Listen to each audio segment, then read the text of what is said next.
Bonjour à toutes et à tous, bienvenue dans ce quatrième épisode déjà, ça avance très très vite, de Je suis nul en histoire et je me soigne. Dernièrement, j'ai appris que nous étions dans la Cinquième République. J'ai appris que Jean-Luc Mélenchon parlait beaucoup d'une Sixième République avec des propositions assez audacieuses pour changer le fonctionnement des institutions. Tout ça, ça sous-entend qu'il y a eu une quatrième, troisième, deuxième et première république. Donc c'est un sac de nœuds assez complexe. Et j'aimerais bien y voir plus clair parce que je comprends rien à tout ça. Et donc aujourd'hui, je fais venir mon médecin en histoire personnelle, Frédéric. Frédéric, bonjour. Bonjour. Frédéric, il faut que tu m'aides à comprendre un petit peu tout le contexte de la Cinquième République. C'est hyper important de comprendre comment ça fonctionne et d'où ça vient aussi pour remettre en contexte les choses, hein. Il ne suffit pas juste de connaître les lois, les règles, le fonctionnement, la Constitution pour bien comprendre. Moi, j'ai envie de comprendre d'où ça vient. Et du coup, j'ai envie de te demander un peu, la Quatrième République, si on est passé à la Cinquième, c'est qu'il y avait un problème. Qu'est-ce qui s'est passé? Quel était le contexte un peu de l'époque? Alors, le contexte de l'époque. Bon, la quatrième République est née au lendemain de la Seconde Guerre mondiale. Et à l'époque, finalement, on s'est contenté de répliquer, grosso modo, la constitution de la Troisième République avec quand même quelques modifications, mais l'esprit est le même. C'est-à-dire, c'est une constitution parlementaire où le Parlement a un fort pouvoir et l'exécutif assez peu de pouvoir, enfin relativement peu.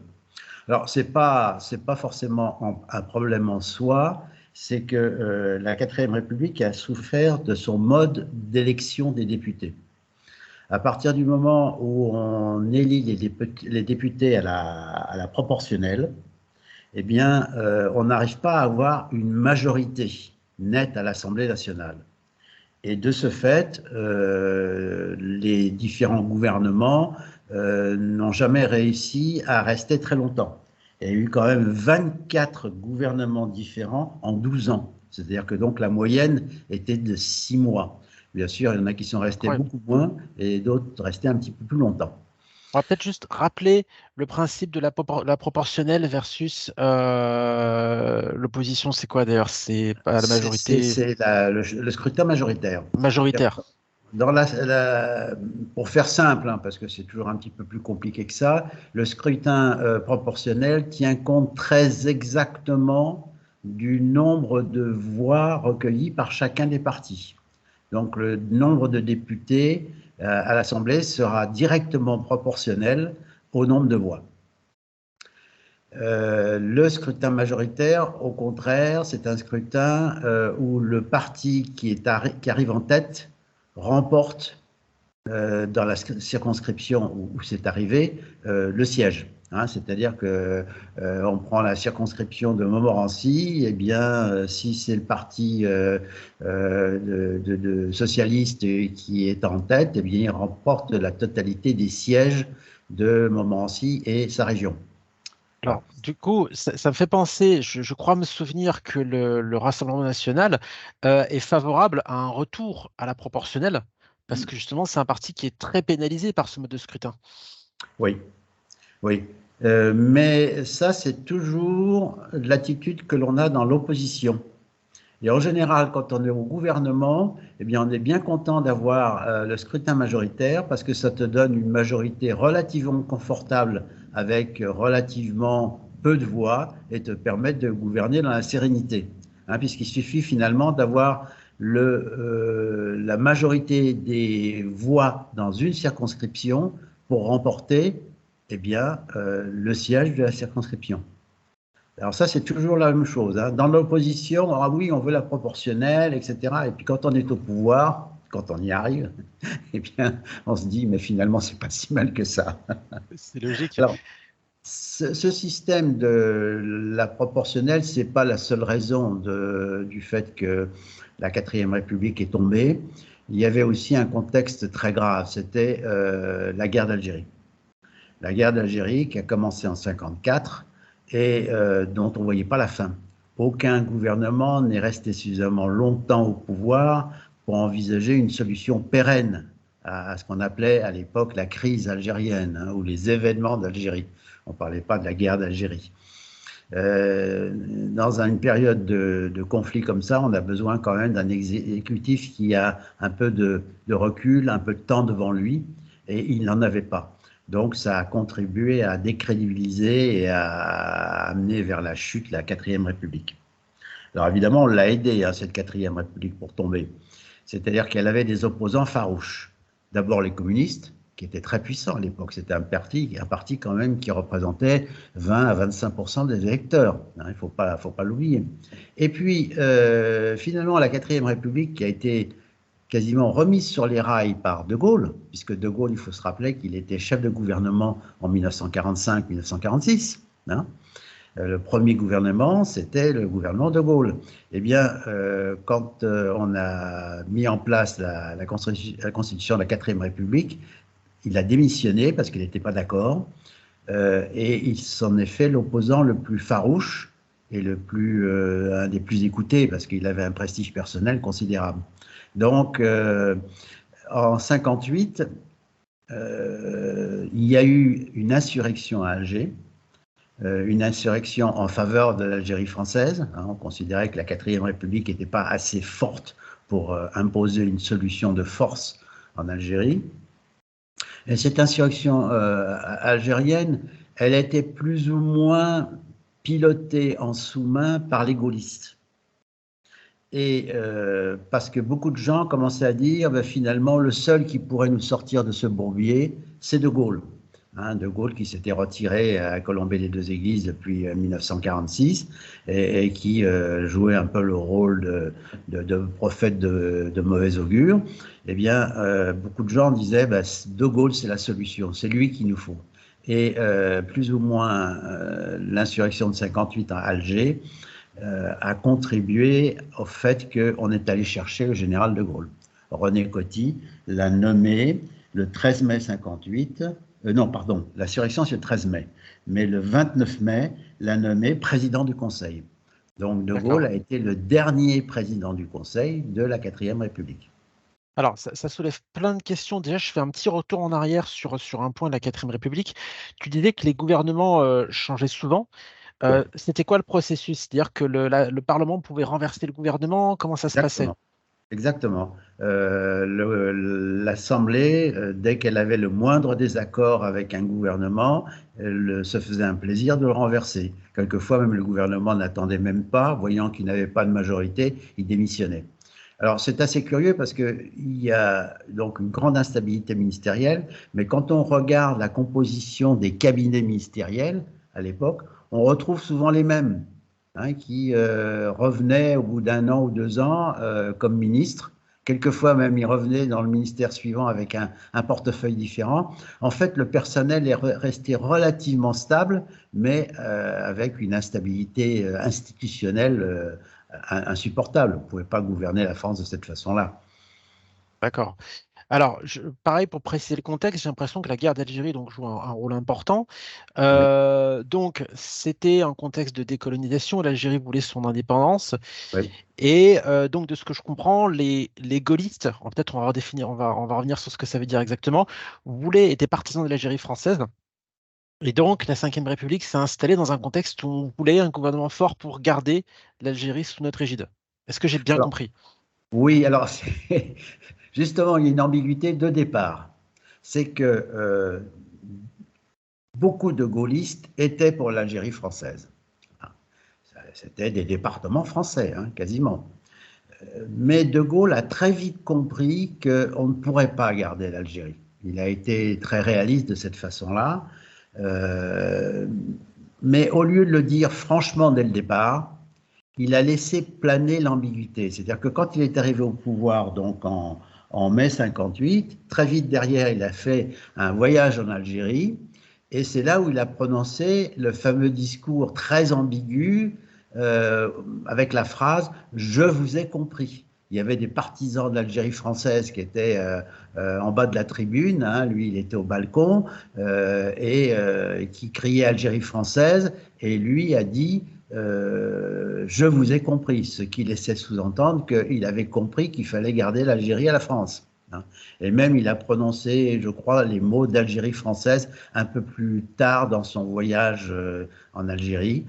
Donc, au départ, il a laissé planer l'ambiguïté. Alors, peut-être qu'il était réellement convaincu qu'on pouvait la garder, mais il a très vite compris que c'était pas possible, que cette guerre coûtait énormément d'argent à la France, qu'elle était très impopulaire parce qu'envoyer les appelés du contingent en Algérie, c'était quelque chose évidemment qui était mal ressenti par les familles, surtout qu'on disait finalement c'est pour défendre les intérêts des colons, hein.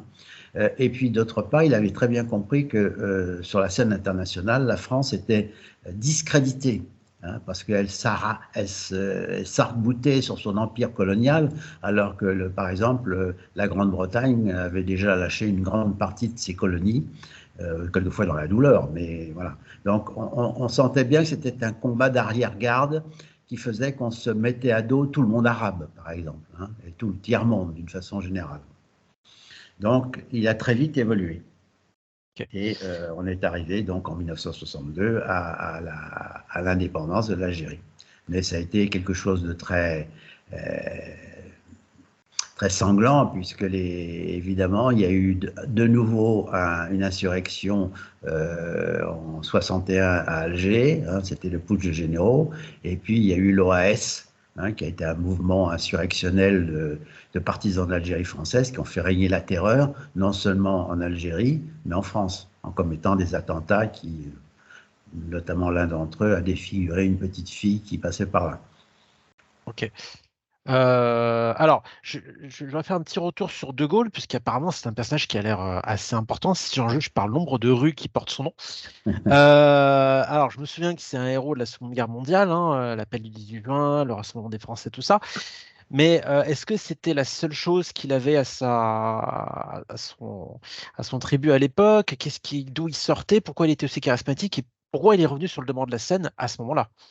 Eh bien, la carrière du général de Gaulle, c'est qu'en 1940, il a dit non. Il a dit non, il a dit je continue le combat, alors que Pétain, lui, s'est dépêché de signer l'armistice avec l'Allemagne. Il s'est réfugié à Londres et il a mené le combat de la France libre.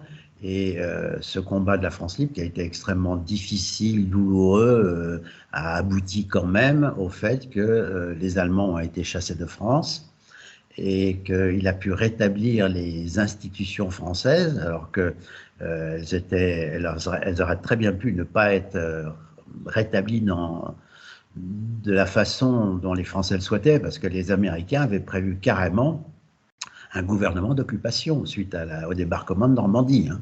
Et c'est De Gaulle, par son obstination, qui a fait que, d'abord, la France a été reconnue comme étant une nation combattante aux côtés des Alliés, grâce notamment aux troupes d'Afrique, hein, les troupes d'Afrique qu'il avait mobilisées avec Leclerc, et qui ont contribué notamment à la campagne d'Italie et à la campagne de France, et qui sont allés en Allemagne jusqu'à Berchtesgaden, hein, le nid d'aigle d'Hitler.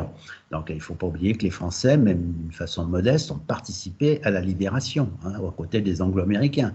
Il a réussi à obtenir que nous ayons une zone d'occupation en Allemagne et à Berlin. Il a réussi à éviter qu'on ait un gouvernement d'occupation américain. Et il a rétabli quand même la démocratie en 1945, hein, qui était quand même au tapis suite au gouvernement de Pétain. Donc il a eu ce prestige auprès des Français d'avoir rétabli l'honneur de la France, rétabli les institutions. Puis après, il a très bien joué du mélodrame, c'est-à-dire que quand les choses ne se sont pas faites telles qu'il l'entendait, il a claqué la porte et puis il s'est retiré fièrement à colomber les deux églises. Ça a été cette traversée du désert où il est resté finalement de 46 à 58 en attendant toujours qu'on le rappelle. Parce qu'il considérait qu'on ne pouvait pas se passer de lui, parce que c'est un homme extrêmement orgueilleux, hein, très conscient de sa valeur. Donc il avait un prestige d'autant plus important que les hommes politiques de la 4e République, mis à part quelques-uns comme Mendès France, n'étaient pas forcément des hommes très charismatiques. Donc lui, tout le monde pensait à lui sans le dire, en disant « Ah, si on avait De Gaulle, au moins ». Voilà. parce que face à ces ministres qui passaient, évidemment, lui qui était dans sa demeure là-bas dans la Haute-Marne, qui attendait son tour, évidemment, il était auréolé du prestige de celui qui regarde les choses de haut voilà, et qui donne des conseils. J'ai l'impression de me répéter d'un épisode à l'autre, mais on retrouve là le mythe de l'homme fort qui va Voilà. tout Oh, remettre dans fantastique. l'ordre. Chose qu'on retrouve chez, alors qu'on l'aime ou qu'on l'aime pas, hein, mais chez Macron, chez Marine Le Pen, ou c'est des gens qui se présentent comme des gens qui vont sauver la France sur leurs épaules. Voilà. Aujourd'hui, Oui, on mais à la n'imagine différence pas. que De Oui, Gaulle avait une épaisseur historique que n'ont ni Macron ni Le Pen. Hein. C'est-à-dire que De Gaulle, il avait montré quand même ce dont il était capable entre oui, 40 et 44. Hein. le héros de la guerre, Parce que oui. c'était quand même le héros. C'est grâce à lui, finalement, que on peut considérer qu'on n'a pas complètement perdu tout notre honneur lors de la Seconde Guerre mondiale. Alors qu'on a capitulé très rapidement après un mois de campagne. Il faut bien voir que en 1940, ça a été une débâcle épouvantable. L'armée française, qui était considérée comme la plus puissante au monde, a été balayée en un mois par les Allemands. Hein.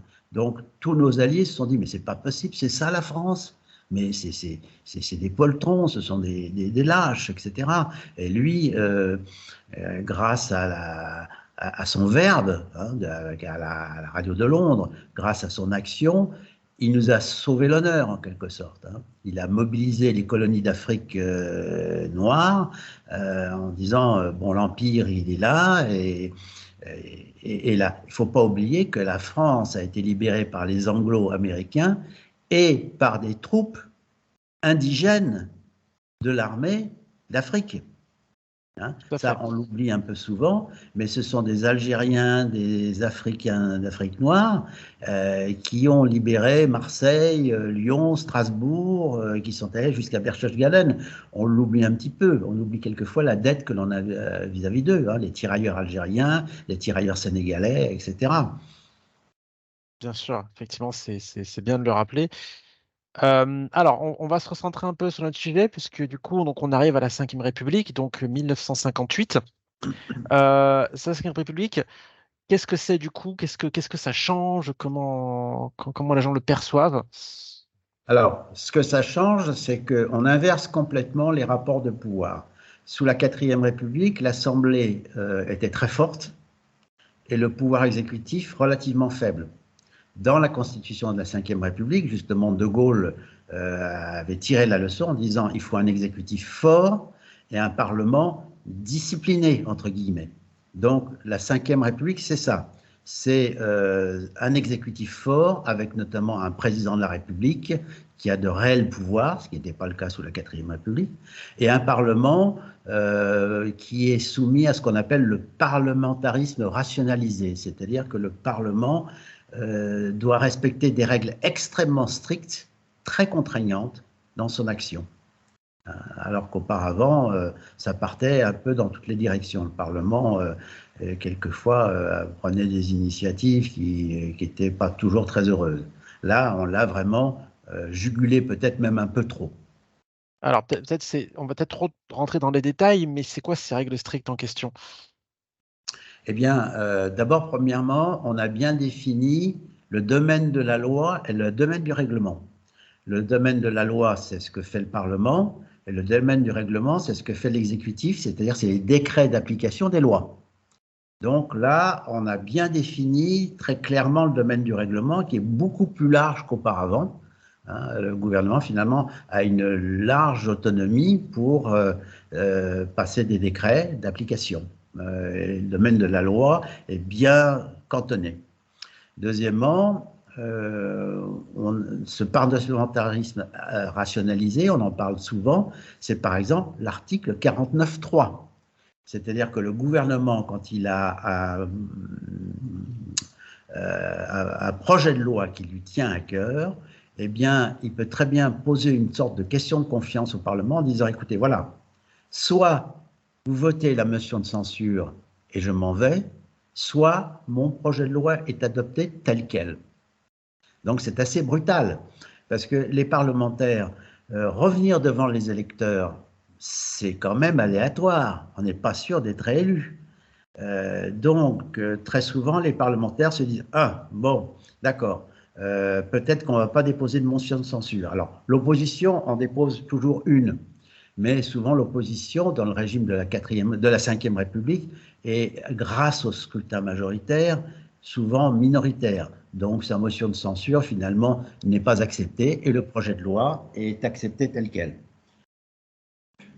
Alors, c'est amusant parce que ce que tu me décris comme qualité là de la Cinquième République, c'est, j'ai l'impression, exactement ce qu'on reproche aujourd'hui quand on te parle de Macronie. Le 49.3, ça a fait scandale et ça, comme si ça avait été un outil de tyrannie et de dictature. Alors que là, tu me dis que c'est les outils nécessaires pour sortir justement de l'instabilité politique. Et oui, le 49.3, quand tu es dans l'opposition, tu veux l'abolir. Et quand tu es au pouvoir, tu veux le garder parce que c'est un instrument de gouvernement bien pratique. C'est de mettre en quelque sorte le Parlement devant ses responsabilités en disant: vous êtes bien gentil, vous refusez de voter mon projet de loi, moi je considère que c'est quelque chose qui est important, je ne veux pas y renoncer, eh bien voilà, c'est quitte ou double, ou vous votez une motion de censure, ou mon projet de loi est accepté. Finalement, d'abord, ce n'est pas illégal, contrairement à ce que quelquefois on entend. C'est prévu dans la Constitution, c'est l'article 49, alinéa 3. Deuxièmement, c'est un mode de gouvernement qu'on peut comprendre si on n'en abuse pas, évidemment. Mais il est quand même bien utile. Il faut se souvenir, par exemple, du gouvernement de Michel Rocard. Et le gouvernement de Macron, en ce moment, là, est un peu dans la même situation. C'est-à-dire que quand tu n'as pas une majorité très nette à l'Assemblée, qu'on te chipote le soutien à tes projets de loi, eh bien, le 49.3, ça te permet quand même de gouverner. Alors, évidemment, c'est un peu violent, mais ça évite quand même d'avoir un gouvernement complètement Paralysé. voilà, incapable de faire passer le moindre projet de loi. Moi, je pense qu'il faut le garder. Peut-être qu'il faut avoir des règles un peu plus strictes dans son usage, mais ça permet de débloquer une situation. Parce que le propre d'une constitution, il faut toujours prévoir les moyens de sortir d'une crise. Parce que des crises, il y en aura toujours, des crises institutionnelles. Donc, c'est pour ça que la Constitution américaine, qui ne prévoit pas de dissolution de l'Assemblée, quand le président est en désaccord avec l'Assemblée, eh bien, il est forcé de faire avec. Il ne peut pas dissoudre l'Assemblée. En France, il peut dissoudre l'Assemblée. Quand l'Assemblée n'est pas d'accord avec le Premier ministre, elle peut le renverser par une motion de censure, ce que ne peut pas faire le Congrès américain. Les ministres ne sont pas responsables devant l'Assemblée. Donc, c'est bon d'avoir, me semble-t-il, des moyens de résoudre les crises en renvoyant le problème devant les électeurs. Les électeurs, eh bien, ils éliront justement celui qui considère qu'il a raison, le parti qui a raison. D'ailleurs, tu parles des États-Unis. Parce qu'il me semble me souvenir que là, à l'heure actuelle, il y a une égalité quasi exacte entre républicains et démocrates au Congrès. Ouais. Je n'ai pas trop suivi l'actualité, mais comment ça se passe pour le président? Du coup, c'est effectivement compliqué pour Biden de gouverner. Et, et oui, il y a un certain nombre de mesures qu'il ne peut pas faire passer parce que d'abord, le Sénat actuellement aux États-Unis, je crois, est à majorité républicaine, alors que la Chambre des représentants est à une très légère majorité démocrate. Donc, on arrive quelquefois à des situations où le président des États-Unis ne peut plus avancer. C'était le cas, par exemple, du deuxième mandat d'Obama. Et là, Biden, il est un peu dans cette situation. Il y a des choses qu'il ne peut pas faire passer.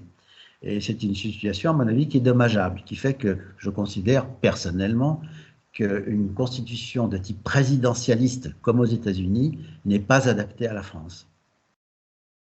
Parce qu'elle est D'accord. trop rigide. Elle est trop, il y a une séparation des pouvoirs qui est trop absolue. Ok.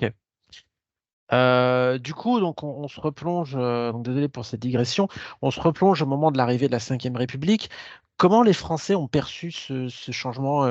D'ailleurs, je crois ils ont été appelés à voter par référendum, si je me souviens bien. Eh oui. Quelle était leur l'attitude, quelle était l'opinion populaire à cette époque-là? Bah, écoute, elle a été très largement favorable. 79% des Français ont voté la Constitution de 1958. Alors, c'est toujours comme ça, dans un référendum, on n'est pas sûr que les Français se soient penchés réellement sur le texte de la Constitution. Ils ont surtout voté oui à De Gaulle, en se disant c'est De Gaulle qui va nous sauver de cette situation inextricable, etc. Mais bon, on peut dire que les Français ont réagi très positivement, parce que 79%, c'est quand même considérable. 17 600 000 voix pour 4 600 000 non et 4 millions d'abstentions. Donc c'est sans appel. C'est sans appel. Donc la Ve République est partie sur des bons rails au départ. Mais alors, sans dédain aucun, mais est-ce que les gens avaient vraiment compris ce pourquoi ils votaient? Parce que c'est quand même des éléments assez. Je- Enfin, je sais pas. C'est vraiment une question innocente. C'est tout le problème du référendum. C'est pour ça que moi je suis personnellement très réservé sur l'utilisation du référendum, parce que très souvent on ne répond pas à la question qui est posée, on répond à la personne qui pose la question. On l'a bien vu avec la Constitution européenne en 2005. Là, il se trouvait que De Gaulle était extrêmement populaire. Je pense que la très grande majorité des électeurs, ils ne se sont pas penchés sur le texte de la Constitution. Peut-être même que les grands principes, ils se sont peut-être dit, oui, bah, le système va faire qu'on ait une stabilité plus grande des gouvernements, puis ils ne sont pas allés au-delà. Parce qu'une constitution, la constitution de la Ve République, elle avait plus de 90 articles. Ça m'étonnerait que beaucoup de Français les aient tous lus. Donc on a dit oui à De Gaulle. Ça, Ok, c'est très bien. Du coup, c'est quoi ce qu'on appelle le gaullisme? C'était avant, c'était après, c'était un Alors, mouvement politique? en fait, ça remonte à la Seconde Guerre mondiale.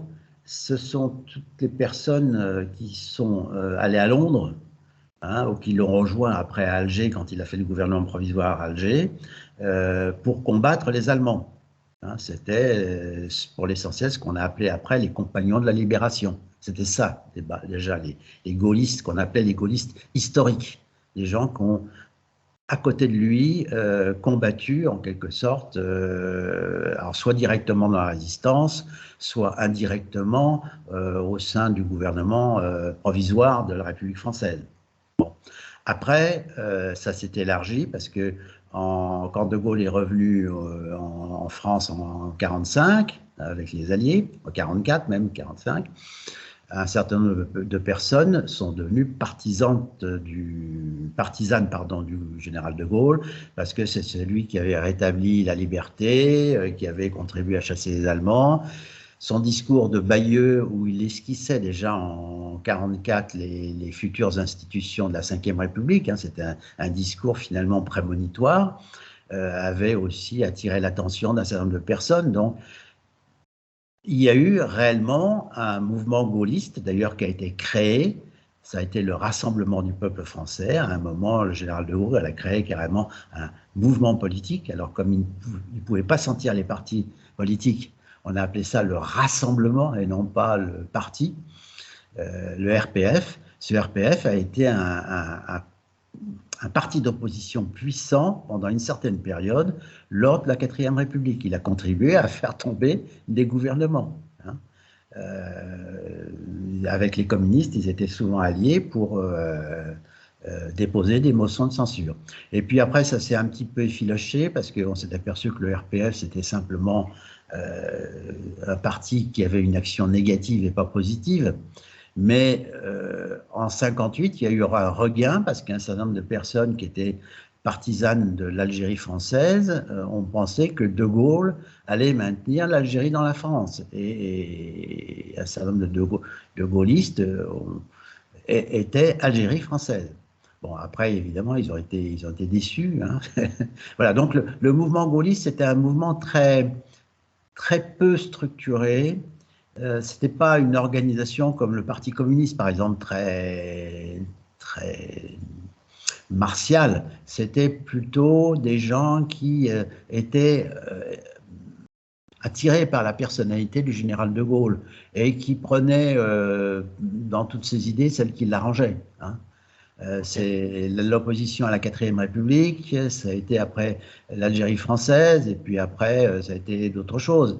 Mais le mouvement gaulliste a toujours été un mouvement assez composite, assez hétérogène. Et d'ailleurs, on le retrouve encore maintenant, hein, au travers du mouvement gaulliste, de ce qu'il en reste. Hein.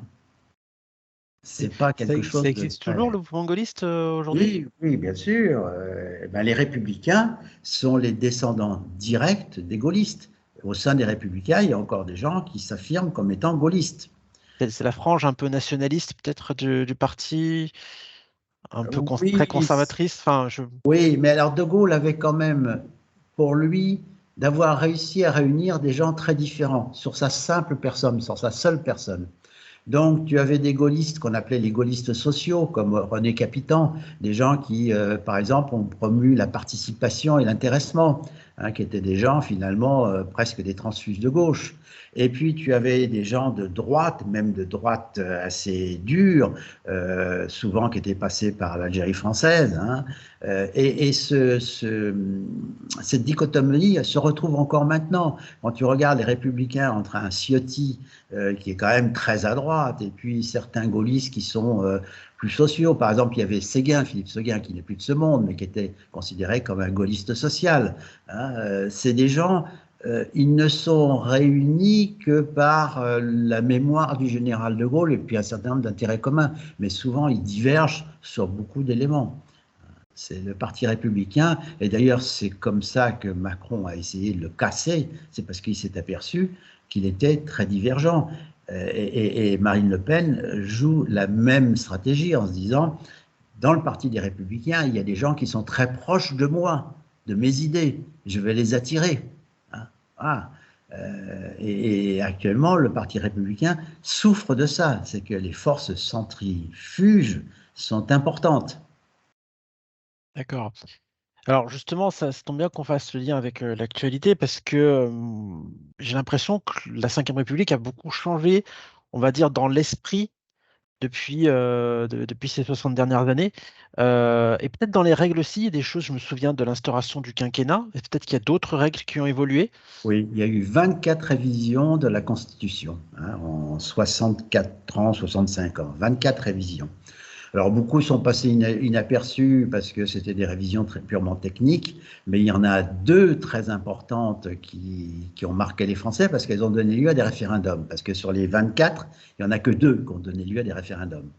C'est premièrement l'élection du président de la République au suffrage universel en 1962, hein, parce qu'il faut bien voir qu'en 58, De Gaulle a été élu président de la République, mais au suffrage restreint. À l'époque, dans la constitution de départ de la Ve République, le président de la République était élu par un collège élargi de conseillers municipaux, de conseillers généraux, de députés, de sénateurs, etc.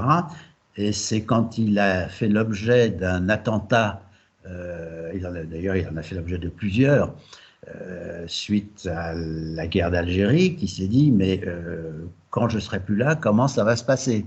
Et c'est à ce moment-là qu'il a proposé aux Français de faire en sorte que l'on élise le président de la République au suffrage universel direct, ce qui était une grande innovation, mais qu'on avait connue dans le passé, mais qu'on avait connue pour notre malheur, parce que c'était la Constitution de 1848 qui prévoyait déjà, c'était la Deuxième République, l'élection du président de la République au suffrage universel.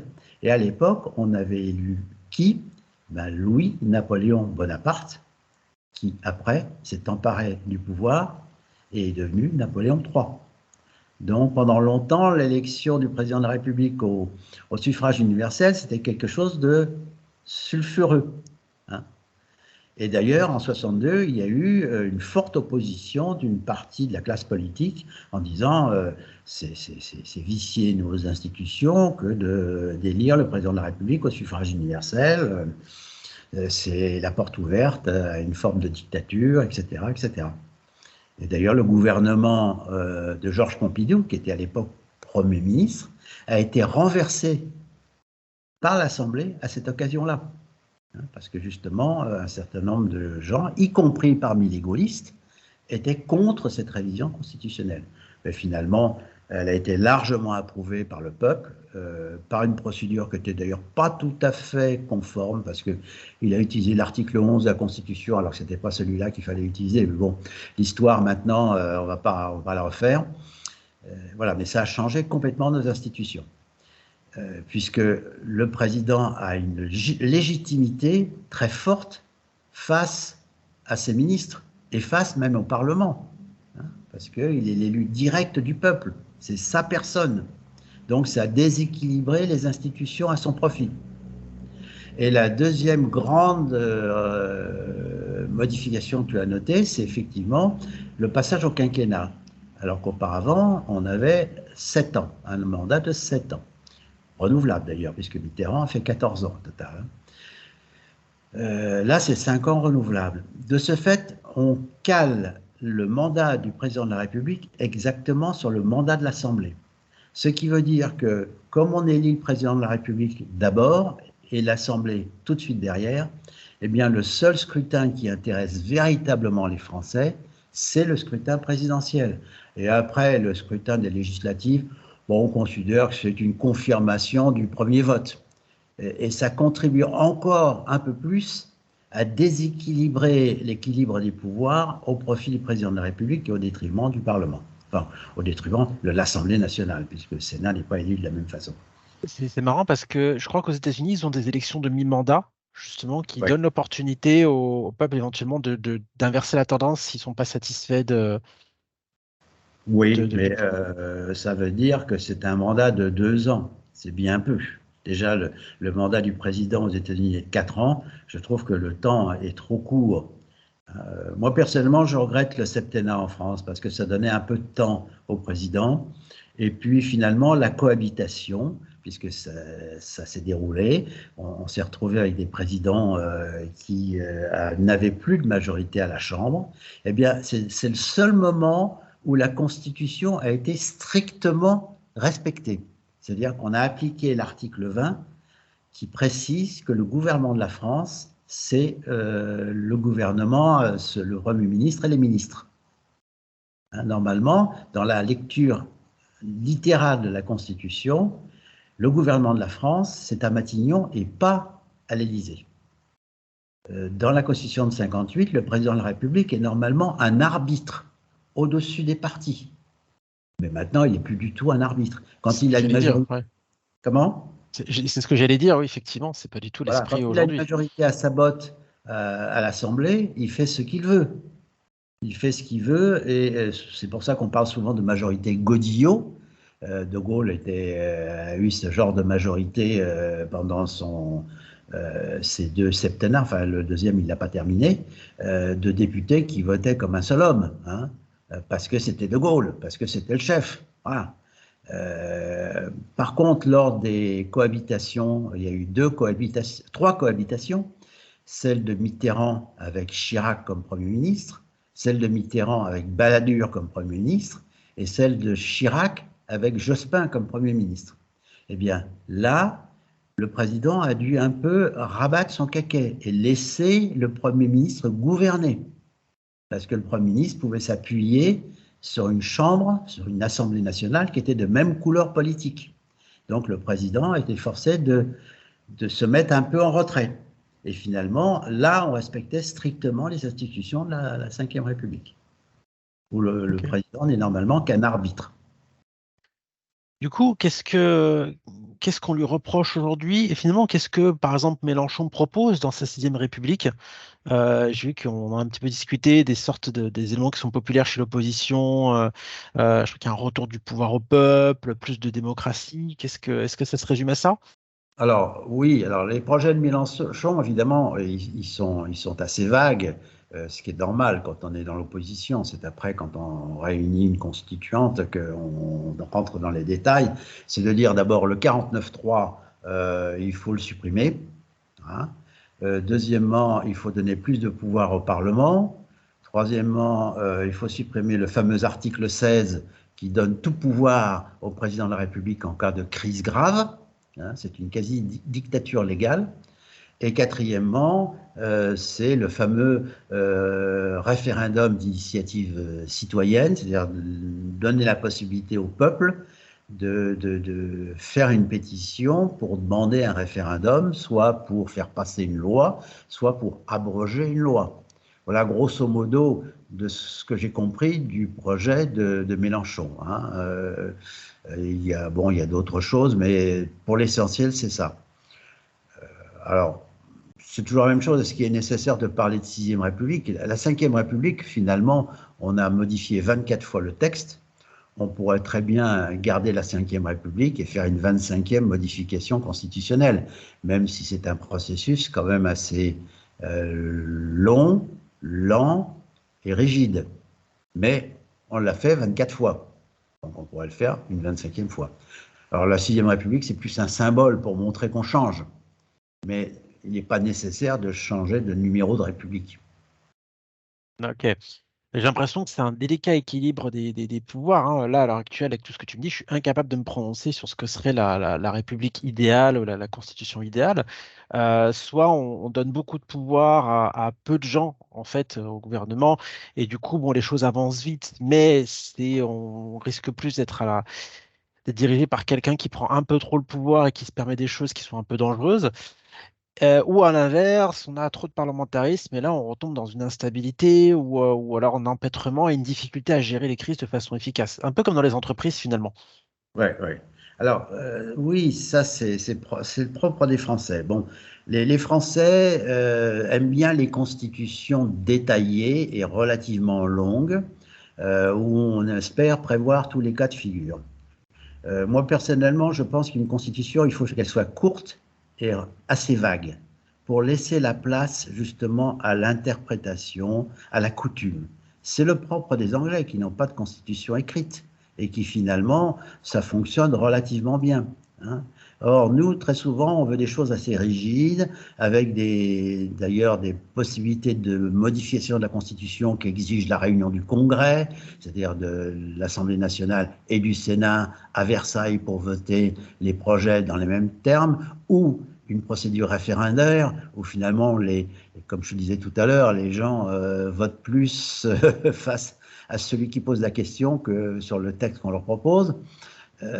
On devrait avoir une constitution un petit peu plus coutumière pour tenir compte du fait que le contexte change. Le contexte de 58 et le contexte de 2023, c'est pas le même, pas du tout le même. Les enjeux sont pas du tout les mêmes. Donc il faut beaucoup de souplesse. Il faut pas vouloir trop figer les choses.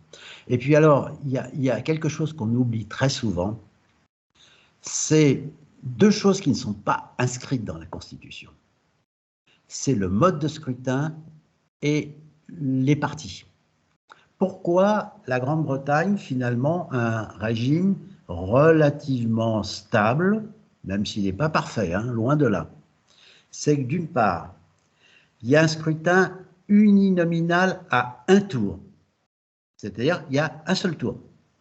Et celui qui remporte la circonscription, il la remporte en totalité. Donc ça fait quelque chose de très brutal. Ça oblige au bipartisme. Il n'y a pas de place en Grande-Bretagne pour un troisième parti, ou alors très marginal. Et de ce fait, soit tu as une majorité travailliste, soit tu as une majorité conservatrice. Et cette majorité élit le Premier ministre, la reine ou le roi donc un rôle tout à fait symbolique, et il peut s'appuyer sur une majorité très importante. Il n'y a pas de gouvernement de coalition en Bretagne. La coalition est impossible avec le mode de scrutin uninominal. Donc, ça donne une relative grande stabilité. Alors, je dis relative parce que, par exemple, le Parti conservateur, ces derniers temps, a changé plusieurs fois de Premier ministre. Mais c'est le Parti conservateur qui l'a décidé. Hein, c'est lui qui a décidé de virer l'East-West. Hein, c'est pas le Parti travailliste. C'est-à-dire que les conservateurs se sont aperçus que le Premier ministre qu'ils avaient choisi n'était pas le bon. Voilà. Donc, le mode de scrutin est important, et puis le fait qu'on ait deux ou plusieurs partis. En France, on est malheureusement avec un multipartisme. Actuellement, on peut dire qu'on est, allez, pour faire simple, tripartis. Le Rassemblement national, le parti de la majorité et puis la gauche, c'est-à-dire la NUPES. Mais la NUPES, on s'aperçoit elle est composée en elle-même de gens qui n'ont pas forcément les mêmes opinions entre les socialistes, les communistes et puis les insoumis. Voilà. Et le tripartisme, autant ça fonctionne bien en Allemagne, parce qu'on a une tradition de coalition, mais en France, on n'a pas de tradition de coalition. Les partis sont très dogmatiques et il n'est pas question de passer des compromis. Parce que pour la plupart des partis français, compromis égale compromission. Donc, on voit mal, comme en Allemagne, les Verts gouverner avec les Républicains et avec les socialistes, et puis, je ne sais pas qui, avec les macronistes. Hein, en Allemagne, c'est très fréquent qu'on ait 3 partis qui forment une coalition. C'est le cas actuellement. C'est uniquement une histoire culturelle en Allemagne ou c'est aussi les règles du C'est jeu qui font? culturel. Ok.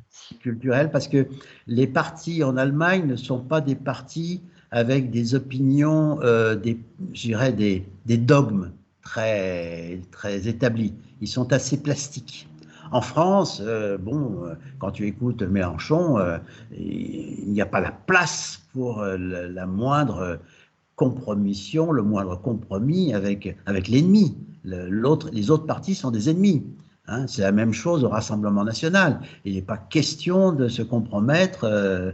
Alors, quelquefois, il se trouve que les votes convergent, mais on se dépêche de cacher vite ça sous le tapis parce que vis-à-vis des électeurs, il faut apparaître comme étant sans compromission, sans pur et dur. Ce qui n'est pas du tout le cas en Allemagne et même jusqu'à une époque relativement récente aux États-Unis.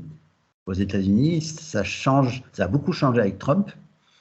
Mais auparavant, démocrates et républicains passaient des compromis, hein, avant l'époque Trump. Maintenant, ça paraît impossible. C'est vrai que c'est un peu le goût que me laissaient les quelques débats que j'ai pu voir à l'Assemblée nationale où en fait il faut absolument dire le contraire du parti qui vient de s'exprimer, même quand ça devient. Enfin, il n'y a plus de place pour le raisonnable, quoi, quelque part. Voilà, Il quand faut on voit représenter.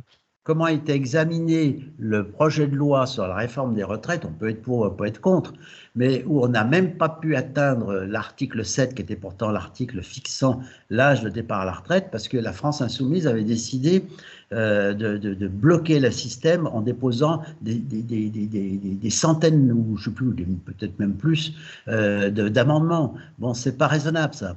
Alors que le Sénat, lui, n'étant pas soumis au suffrage universel direct, mais au suffrage universel indirect, eh bien, il a beaucoup plus de pondération dans l'examen des textes. Et d'ailleurs, on voit bien que le gouvernement, maintenant, soumet plutôt ses projets de loi en premier au Sénat, parce que le Sénat, on est capable d'avoir un travail entre les partis. On voit que les commissions d'enquête, par exemple, du Sénat, sont des commissions d'enquête multipartisanes, où tu retrouves des républicains, des socialistes, etc. Ben parce que les sénateurs, ils n'ont pas à se présenter devant l'électeur de base. Les sénateurs, ils sont élus par les conseillers municipaux, par les conseillers départementaux, les conseillers régionaux. Donc, ils n'ont à rendre de compte qu'à des grands électeurs qui sont un peu plus, je dirais, avertis. Alors que le député, il faut qu'il revienne dans sa circonscription en disant voyez, vous avez vu ce que j'ai dit, hein, vous avez entendu ce que j'ai dit à la Chambre, hein, j'ai pas cédé. Hein, voilà, bon. C'est pas un peu ça le poison de nos institutions, c'est qu'on arrive dans une société où le débat est impossible, enfin, c'est des trucs de fou furieux, quoi. Qu'on soit de gauche ou de droite, aujourd'hui, moi, ça ne, enfin, c'est personnel, hein, mais ça ne correspond pas à ma façon Bien de sûr. concevoir le débat politique et même si ça gangrène les discussions. Je ne supporte plus d'avoir des discussions politiques avec autour d'une table parce que souvent ça part en opposition frontale et voilà. Enfin, je sais pas. C'est un peu C'est compliqué. notre culture française, alors qu'on peut qualifier de latine, etc. C'est-à-dire que le compromis, non. Le compromis, non. L'autre est forcément l'ennemi qu'il faut abattre. Ok. Bon, ça nous emmènerait peut-être un peu loin de creuser ce sujet. Il y a encore un truc que je voudrais aborder, c'est un peu le traumatisme Trump, hein. C'est à quel point nos institutions sont résilientes à l'arrivée d'un fou furieux, en quelque sorte. C'est quelqu'un, notamment, tu parlais de l'article 16, qui permet d'avoir les pleins pouvoirs en cas de crise majeure. Est-ce qu'aujourd'hui, si quelqu'un de complètement déraisonnable, qui cherche avec les intentions les plus malveillantes, arrive au pouvoir, est-ce qu'on est protégé? Est-ce qu'il y a des garde-fous? Pas suffisamment. Je ne suis pas sûr qu'on soit protégé, parce que le respect des institutions, le respect des textes, c'est quelque chose qui doit être dans la culture des hommes politiques. À partir du moment où un homme politique a décidé de ne pas respecter, eh bien, la porte est ouverte à tout, parce que finalement, les garde-fous sont assez faibles. On l'a bien vu en 1940. Quand on pense que la France, la Troisième République, on peut la critiquer, mais la Troisième République était un mode de gouvernement, une constitution extrêmement démocratique, hein, qui a duré de 1875 à 1940. En 1940, en quelques mois, tout ça a été balayé, a été remplacé par le pouvoir d'un seul homme, le maréchal Pétain, qui s'est dépêché de promulguer des mesures contre les juifs, contre les francs-maçons, de collaborer avec l'Allemagne, de créer après, plus tard, une milice. Et tout ça, ça s'est fait en quelques mois, le basculement dans l'autoritarisme. Donc on s'aperçoit que nos institutions sont extrêmement fragiles. Et c'est pour ça que moi je suis extrêmement inquiet quand j'entends certains hommes politiques qui voudraient supprimer le Conseil constitutionnel. Parce que paraît-il que le Conseil constitutionnel bride la volonté du peuple, hein. Un certain nombre de leaders extrémistes disent dès lors que le peuple a décidé, il ne doit y avoir aucun contre-pouvoir, que ce soit le Sénat, que ce soit le Conseil constitutionnel, que ce soit n'importe quoi. Si le peuple a décidé que, eh bien, pas de contre-pouvoir. Eh bien oui, ben, quelquefois le peuple il décide, mais il décide à tort et à travers. Hein, ça, c'est arrivé en France, parce que Pétain est arrivé légalement au pouvoir, il ne faut pas l'oublier. C'est arrivé en Allemagne, Hitler est arrivé légalement au pouvoir. Et c'est parce que les contre-pouvoirs ont été balayés que des dictatures ont pu s'instaurer. Et Trump, si on l'avait laissé faire, ça aurait été dramatique. Il n'a pas eu le temps d'aller jusqu'au bout, mais on voit déjà que sa tentative de coup d'État contre le Capitole, voilà 2 ans, c'était quand même quelque chose d'inimaginable. Enfin, c'est invraisemblable. Il devrait être en prison. Enfin bon, ça va peut-être être le cas, mais donc on voit que les institutions, c'est comme finalement les règles du jeu pour un match de football, ça ne tient que par le respect que tout le monde leur accorde. À partir du moment où quelqu'un est décidé à mettre à bas, eh bien on peut avoir un régime autoritaire très rapidement. On voit que par exemple en Hongrie, les institutions sont piétinées, en Russie, les institutions sont piétinées, et ça va très vite. Si tu as la complicité d'un certain nombre de personnes qui noyotent les institutions, qui les rendent inopérantes, il n'y a même pas besoin quelquefois de les supprimer, il suffit de... Regarde la Cour suprême aux États-Unis, qui est noyautée par des juges ultra-conservateurs qui sont en train de détricoter la législation protectrice pour les femmes et qui sont en train d'accepter des choses que jamais auparavant on n'aurait acceptées. Il suffit de noyauter une institution, tu la rends complètement inopérante. Malgré tout, je reste assez admiratif de la façon dont les États-Unis ont été résilients face à la crise Trump, parce que ça aurait pu être bien pire, hein. Enfin, c'était Oui. les gens ont tenu bon face aux dénonciations et tout. Trump avait quand même pas mal de partisans derrière lui. Voilà, enfin, j'ai l'impression que ça en est fallu de peu. Et il y a eu des gens extrêmement résistants et courageux, je pense, au sein des gouvernements, qui résistent dans un monde où n'importe quel historien peut envoyer des menaces assez facilement et faire plier les gens par la peur, surtout quand les armes à feu sont légales. C'est presque un miracle. Je sais pas ce que tu en penses. Oui, oui, c'est miraculeux. Alors, ça vient aussi du fait que les Américains ont un respect presque religieux de la Constitution. parce que c'est pratiquement ce qui a créé leur État. Il faut bien voir que les États-Unis, c'est quand même un patchwork d'anciennes colonies britanniques qui se sont réunies ensemble. Et ce qui les réunit, c'est pas comme en France le sens de l'État. Hein. Nous, la France, elle a été créée par les Capétiens qui ont progressivement renforcé l'État. Aux États-Unis, c'est la Constitution. Hein, c'est le patriotisme constitutionnel. Nous, en France, la Constitution, la plupart des gens, ça leur passe au-dessus de la tête. Aux États-Unis, c'est quelque chose d'important.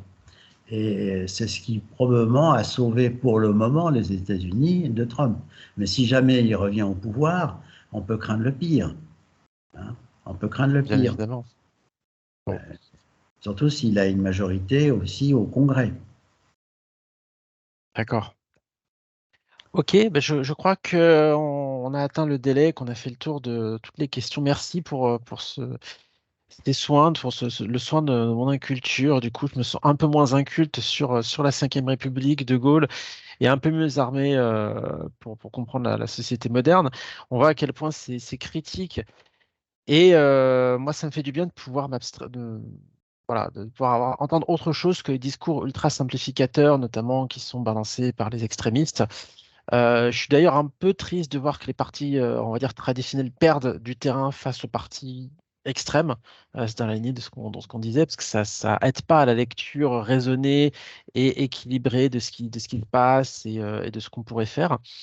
Mais en tout cas, ça permet de mieux comprendre le contexte. Voilà, je pense que c'est extrêmement important. Donc, merci beaucoup, Frédéric. Peut-être une recommandation d'ouvrage pour ceux et celles qui voudraient aller plus loin sur ce sujet-là.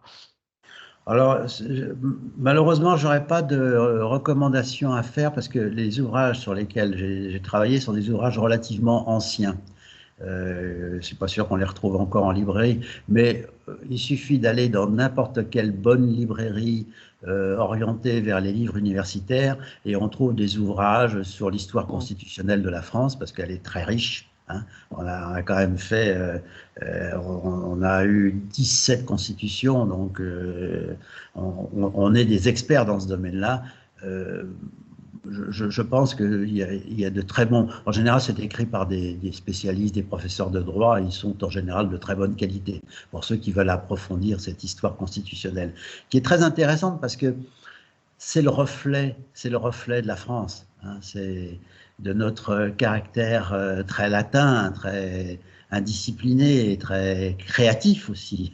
Parce que alors que les États-Unis n'ont qu'une seule constitution depuis 1787, nous on Oh, en les a. nuls.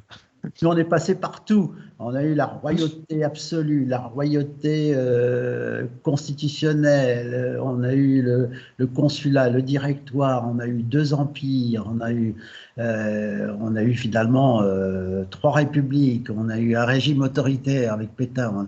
On est passé par tous les styles de gouvernement. On les a tous essayés, tous. Il Sans ne reste exception. que l'anarchie à tester. Euh, Exactement. Eh quelque ben, part. je vous souhaite bon courage. Ok, merci beaucoup. Il y aura plein de trucs à approfondir, mais ça nous mènerait très loin. J'aimerais bien en savoir plus sur l'histoire des trois premières républiques, du coup, et remonter donc jusqu'à toute la période qu'on a sautée, parce qu'on a fait un épisode sur la Révolution française, et là, on a sauté un peu vers l'avant. On pourrait comparer avec 150 pays parce qu'on a évoqué l'Allemagne, la Grande-Bretagne et les États-Unis, mais bon, quid de l'Italie, l'Espagne, le Japon ou d'autres pays où ça se passe moins bien, justement, essayer de comprendre les différences pour comprendre pourquoi des fois ça marche, des fois ça marche pas. Encore une fois, est-ce que c'est que culturel ou est-ce que c'est le design des règles du jeu? C'est juste passionnant qu'on aura peut-être l'occasion d'explorer une prochaine fois. Merci D'accord. beaucoup, Frédéric. On se laisse là Merci. pour cet épisode et à très bientôt. À très bientôt.